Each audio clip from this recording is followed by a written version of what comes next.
saya hormati dari Sekretaris LP2M Dr. Haji Nur Ali MPD, yang saya hormati Humas dan juga teman-teman di staf rektorat, khususnya kepada para wartawan, saudara-saudara, teman-teman semua yang saya cintai. Pertama-tama marilah kita panjatkan puji syukur kehadirat Allah Subhanahu wa taala karena pada pagi hari ini kita bisa bersama-sama bertemu di ruang ini untuk memperoleh informasi terkait dengan program rektor baru ya. Salawat dan salam semoga tetap dilimpahkan kepada junjungan kita Nabi besar Muhammad SAW serta para keluarga, sahabatnya dan kita semua yang selalu berusaha untuk mengikuti sunnah-sunnahnya.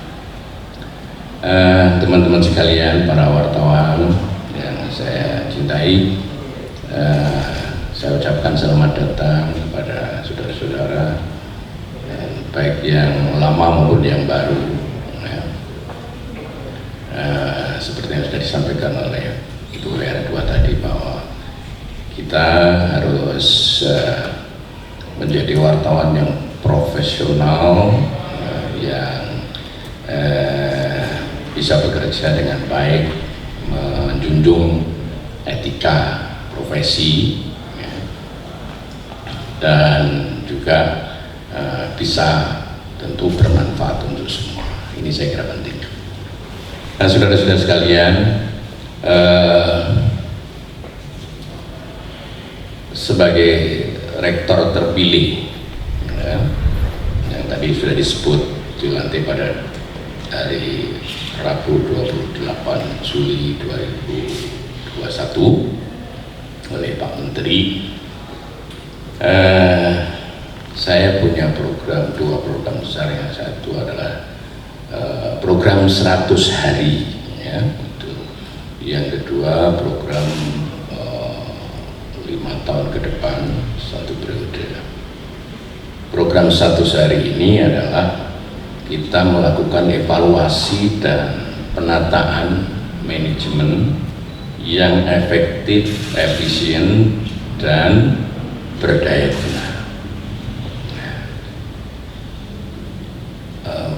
Apakah selama ini belum efektif dan efisien? Sudah beberapa minggu yang lalu kita dievaluasi oleh Irjen ya, bahwa kita memperoleh nilai sangat bagus ya, 86, sekian, bahwa kinerja UIN, kinerja teman-teman UIN ini memperoleh predikat 86, sekian. Itu artinya efisien, efektif, dan ekonomis. Alhamdulillah. Nah, oleh sebab itu ini tetap harus dievaluasi dan ditingkatkan apa yang kurang dari kinerja kita itu. Kalau bisa kita 100%. Ada poin-poin yang memang harus dituntaskan. Nah, oleh karena itu dalam program 100 hari ini kami sepakat untuk melakukan evaluasi dan penataan manajemen yang efektif, efisien, dan berdaya guna itu. Ini penting sebab kalau manajemennya tertata secara baik, rapi, sistemnya terbangun, insya Allah 5 tahun ke depan akan bisa menjadi cita-cita besar kita, yaitu world class university ya. Ya, jadi yang kedua, program 5 tahun ke depan itu adalah sesuai dengan roadmap kita ya. Roadmap kita itu tolong buka Mas, roadmap kita itu tahun 2021-2025, satu periode itu adalah international recognition and reputation. Ya, jadi international recognition and reputation. Nah, itu sampai nanti tahun 2030 itu sudah betul-betul UIN Malang ini menjadi universitas yang diakui secara internasional, menjadi world class university. Nah, bersaing dengan universitas-universitas di luar negeri, ya, Amerika, Eropa, Australia dan seterusnya. Nah, pada tahun 2006-2010 itu kan kita memulai itu establishment institution, jadi pemantapan lembaga dan penguatan kelembagaan. Itu tahun 2016 sampai 2020 itu adalah regional recognition and reputation. Ini sudah terlampau dan sesuai, ya, dengan roadmap kita, alhamdulillah. Jadi para pimpinan bisa menyesuaikan dengan rencana program besar itu. Nah, pada periode kepemimpinan baru ini 2021-2025, ya, itu adalah harus sudah international recognition and reputation. Ini bukan pekerjaan yang mudah, tetapi sangat-sangat berat, ya, karena harus bisa bersaing tidak hanya antar PTKIN, antar UIN, tetapi juga PTN, ya, seluruh Indonesia. Nah, teman-teman wartawan yang saya hormati, evaluasi program itu penting, ya. Sebelumnya, ya, keberhasilan yang sudah dicapai itu apa dan yang belum apa. Ini maka kita harus mengacu pada ini. Nah, ini capaian kelembagaan kita itu institusi terakreditasi A sudah 2 kali, ya. Nanti kalau sudah 3 kali itu menjadi bisa membuat ini alam. Yang kedua, peringkat pertama pengelolaan keuangan BLU. Nah, ini Bu R2 ini yang kerja keras untuk meraih itu. Ini tidak hanya PTKIN, tetapi seluruh Indonesia PTN, ya. Kemudian perpustakaan unggul terakreditasi A. Ya. Lalu associate member AUN QA, ya. Asian University Network Quality Assurance.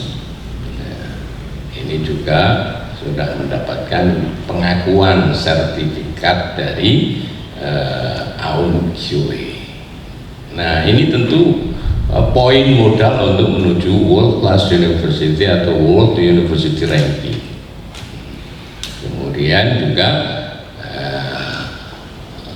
layanan unggul bersertifikat ISO, ini sudah dua ISO, ya, sudah 2 kali, dan itu terus kita pertahankan. Lalu peringkat pertama Good University Governance, Good University Governance tahun 2019 ini juga harus dipertahankan, ya, untuk menjadi universitas negeri yang baik. peringkat 4 ranking top 10 webometrik PTKIN tahun 2020. Lalu top 10 PTKIN versi Unirank tahun 2020. Kemudian penyelenggaraan sertifikasi laboratorium perpustakaan madrasah pondok pesantren se-Indonesia. Nah, kemudian kita mencapai 46% prodi terakreditasi A, ya, selain prodi baru ya, yang kurang dari 2 tahun ini. Jadi saudara-saudara sekalian, kita nanti akan mengupayakan supaya yang prodi-prodi terakreditasi A itu bisa sampai maksimal, ya.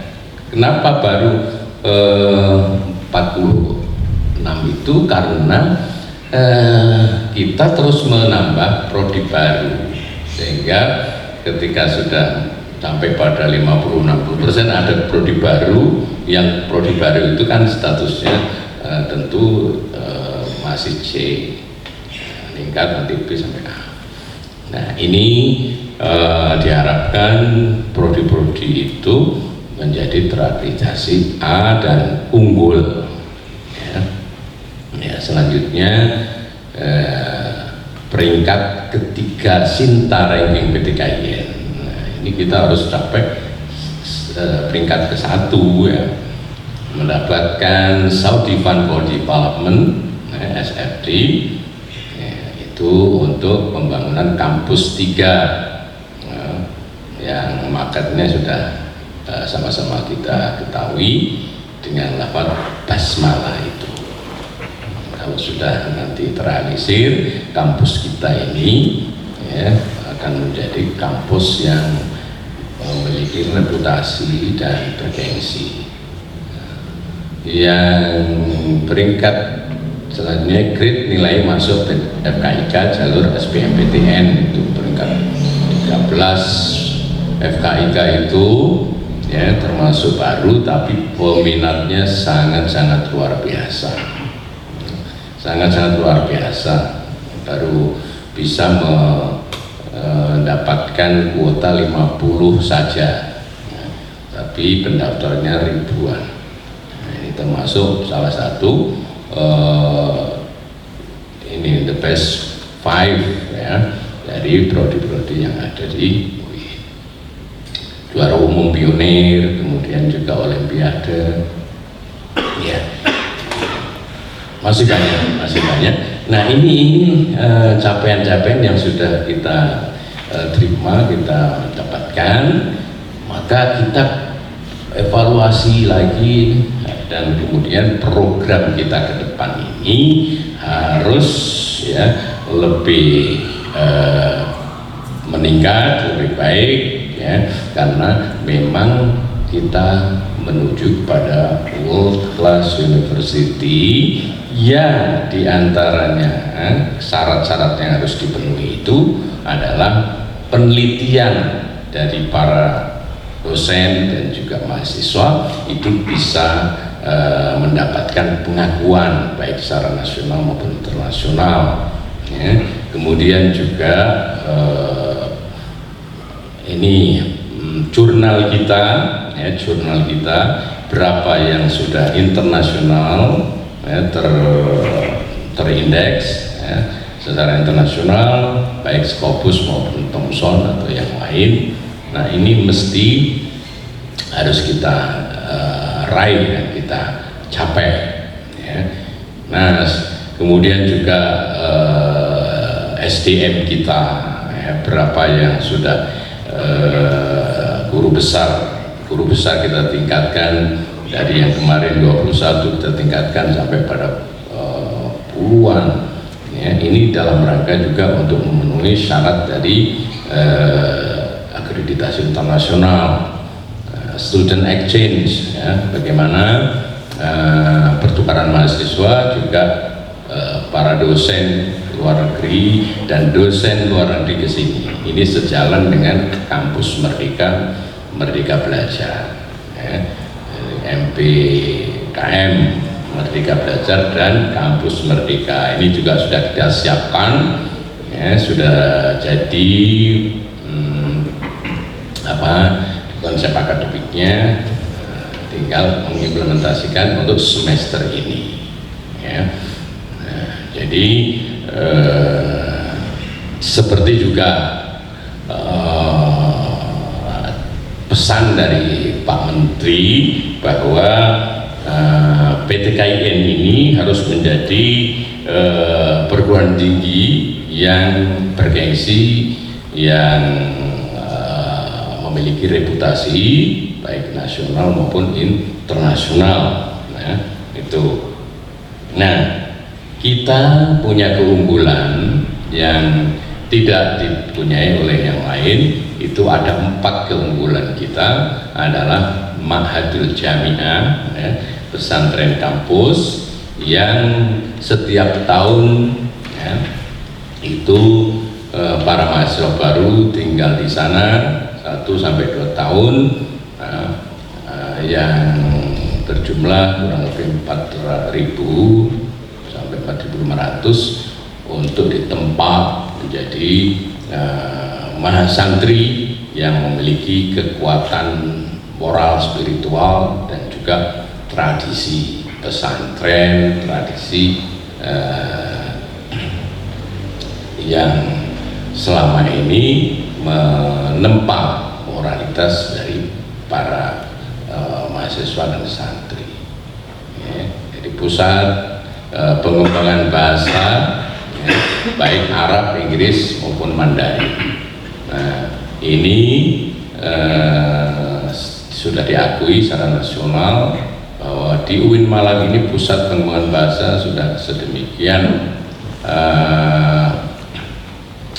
mapannya, sehingga banyak yang belajar ke sini, banyak yang minta diberikan tutorial untuk pembelajaran bahasa baik Arab maupun Inggris. Kemudian Hayatul Tahfidzil Quran (HTQ) itu juga yang mempersiapkan para hafidz Quran atau hufadzul Quran yang jumlahnya sudah tidak terhitung, ya, lebih dari 2.000 para mahasiswa kita yang hafal Al-Quran, tidak hanya dari Fakultas Syariah dan Tarbiyah, tetapi juga dari Fakultas Sains Teknologi, termasuk juga kedokteran. Nah, perlunya apa, saudara-saudara sekalian, teman-teman wartawan, bahwa unggulan ini dalam rangka untuk mencapai integrasi keilmuan di UIN Malang ini, ya, khasnya itu adalah integrasi keilmuan. Nah, ini bagaimana mengkaitkan seluruh ilmu yang mereka pelajari dengan Al-Quran, ya, dengan basic keislaman, ya, belajar ekonomi, ya, sesuai dengan ilmu ekonomi yang sudah berkembang, tapi juga bagaimana ekonomi dalam perspektif Islam, belajar biologi, belajar teknik arsitektur, belajar teknik yang lain-lain, itu bisa dikaitkan dengan Al-Quran, ya, dengan keislaman, karena memang sudah punya modal, yaitu Al-Quran. Kedokteran, bagaimana dokter dalam perspektif Islam, ya, bagaimana lulusan kedokteran UIN ini punya distingsi, punya perbedaan dengan yang lain. Kalau ilmu-ilmu yang sudah ada dipelajari sama, ya, misalnya kedokteran itu di mana-mana sama dipelajari sesuai dengan ilmu kedokteran. Jadi, tetapi di sini ada nilai tambah, value added yang terkait dengan Al-Quran. Bagaimana reproduksi dalam perspektif Islam, bagaimana memberi pelayanan kepada pasien dan seterusnya. Nah, ini sesungguhnya merupakan unggulan, ya, Nah, nanti kita tambahkan lagi internasional kelas program yang sudah dirintis di FTIK atau Fakultas Tarbiyah dan Keguruan ya. Nah, itu semua adalah dalam rangka untuk menjadikan UIN ini menjadi universitas yang berreputasi secara internasional, khususnya dalam Islamic Studies. Jadi menjadi destinasi kajian Islam dunia. Kalau dulu orang belajar di Al-Azhar di Mesir ya, sekarang kiblatnya ya cukup di Indonesia, di UIN Malang. Ini obsesi kita ke depan ya. Dan ini tentu berat, memerlukan kerjasama di antara para pimpinan sivitas akademika, mulai dari rektor sampai tukang sapu itu punya peran untuk menjadikan UIN ini ya menjadi universitas yang memiliki reputasi. Nah, oleh sebab itu, saudara-saudara sekalian, prinsip pengembangan itu yang kami jadikan ya, acuan itu adalah al-muhafazatu ala qadimis shalih wal akhdhu bil jadidil aslah. Jadi bagaimana tradisi yang sudah baik yang sudah dibangun oleh para pendahulu kita ya, baik itu akademik, baik itu kemahasiswaan, administrasi keuangan yang sudah baik kita teruskan dan kita ambil cari yang baru yang lebih baik ya, yang lebih unggul. Ini prinsip kita. Jadi memelihara tradisi lama yang baik dan mengambil yang baru yang lebih baik. Para pendahulu kita tentu mengucapkan terima kasih yang sebesar-besarnya karena sudah memulai dari perintisan UIN ini. Dan saya sendiri juga menjadi pimpinan di UIN ini terhitung sudah 14 tahun ya, mulai dari wakil dekan 1, wakil dekan 1, kemudian dekan, lalu wakil rektor 1 2 periode sampai sekarang masih gak jadi ditunjuk, itu diminta lagi. Alhamdulillah ya, berkat izin Allah kami terpilih dan ini tentu berat bagi saya pribadi karena kepemimpinan jabatan itu bukan nikmat mas, tetapi ujian. Nah, oleh karena itu saudara-saudara nggak perlu minta saya syukuran ya, karena ini ujian. Ini yang saya minta doa ya, doa support dari teman-teman ya. Nah, jadi prinsip bekerja kita ini adalah bekerjalah yang terbaik untuk orang lain, jangan berharap pujian dan dari mereka ya, karena pujian itu hanya milik Allah semata. Kalau kita hanya minta bahasa Jawanya, minta dipuji, itu hanya dapat pujian dari orang, tapi Allah tidak memuji ya. Nah, karena setiap pimpinan, setiap pemimpin itu ucapan, perbuatan dan keputusannya itu menjadi contoh bagi semua. Itu berat sekali. Jadi pemimpin itu berdiri, duduk, tidur ya dirasani ya. Ya, kalau baik belum tentu dipuji, tapi kalau jelek wah dicaci maki ya. Nah, oleh karena itu kita berharap ya, pokoknya apa yang kita lakukan itu bismillah lillahi ta'ala, bekerja sesuai dengan profesi kita ya. Insya Allah Allah akan meridhoi, karena alhamdulillah wa syukru lillah, segala puji dan syukur itu hanya milik Allah Subhanahu wa Ta'ala ya, tidak ada yang lain. Nah, kita juga tetap menjaga protokol kesehatan ya. Nah, ini karena program pemerintah, kita dukung vaksinasi, kita dukung program besar pemerintah ini supaya pandemi ini segera berlalu dan kita semua bisa bekerja normal. Nah, ini saya kira yang harus kita perjuangkan. Saudara-saudara dan teman-teman semua, berbahagialah menjadi seorang profesi, seorang wartawan, ya, profesi yang sangat baik sekali. Saya ini dulu juga wartawan, reporter di kampus, ya. Saya punya pengalaman menarik ini. Jadi saya itu ketika menjadi reporter pertama kali itu mewawancarai Profesor Dr. Syafi'i Ma'arif yang baru saja datang dari Amerika, dari California University, dan itu waktu itu namanya alumni luar negeri masih langka, ya, sangat hebat sekali. Nah,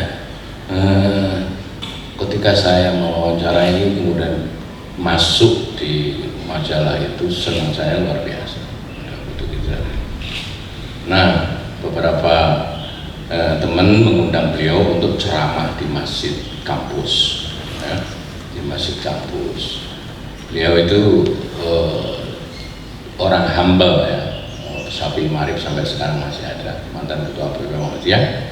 Itu disuruh ceramah Ramadan di Jogja, ada program Ramadan in Campus. Nah, honornya itu waktu itu 3.000 kalau tidak salah, 3.000 rupiah. Kalau sekarang ya berapa, 3 juta itu ya. Nah, ketika sudah kita beri itu, kita semua para reporter, wartawan seperti kalian dijak makan bersama di Sate Samirono Jogja sana. Nah, ini 3.000 ya nggak cukup, jadi torok itu yang namanya Profesor Syafi'i Ma'arif.